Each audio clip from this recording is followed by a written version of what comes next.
Good morning mga ka-GB. Isa magandang araw ng Lunes po. Kape tayo, kape. At dahil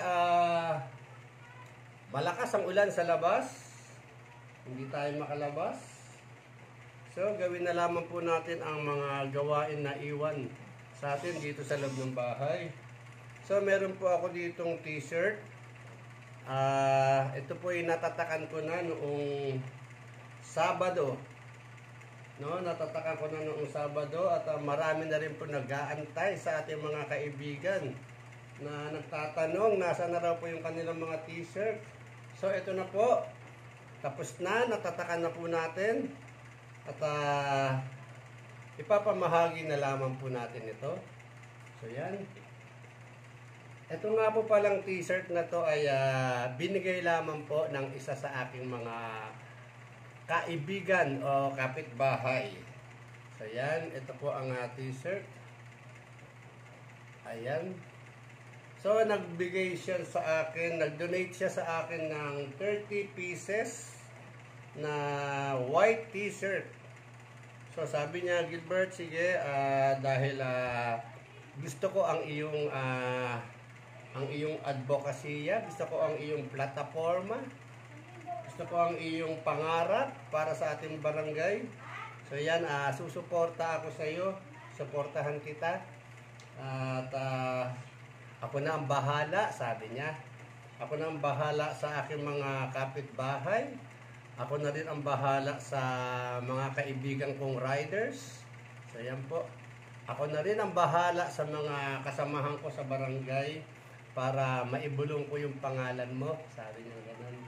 Yung sabi ko, salamat naman po. Thank you. At nandiyan ka para sumuporta sa akin. So, natuwa na po ako nung sinabi niya yon.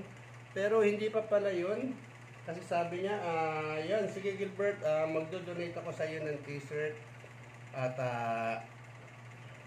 para kahit papano naman ay mabawas-bawasan naman yung gastos mo. So yun nga po, naibigay niya sa akin itong t-shirt na to nung nakaraang linggo pa.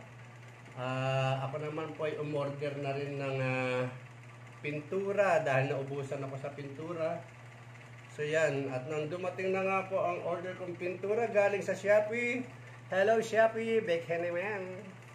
So yan, nung dumating na po yung aking order na pintura galing sa Shopee. So yun, agad-agad ko na pong pininturahan ito. Marunong naman ako magtatak.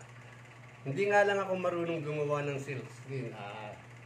Meron pong isang tao pa rin po. Mabait na kaibigan po natin na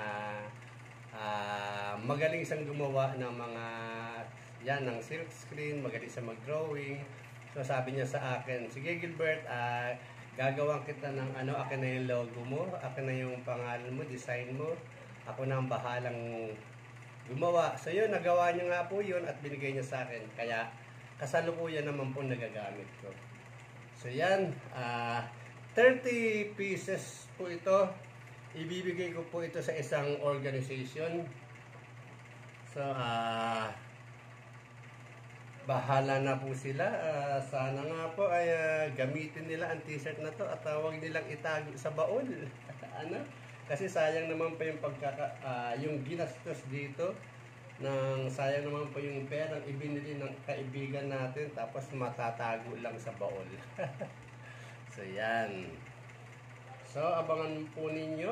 Ako po ay pupunta sa inyong lugar, sa inyong opisina, sa inyong tanggapan, para iabot ko po ang t-shirt na ito para sa inyo. So muli, good morning mga ka-GB. Maraming salamat sa sponsor ng t-shirt at siyempre sa inyo po lahat na nanonood po o nakakapanood ng video ito. Thank you po sa inyo.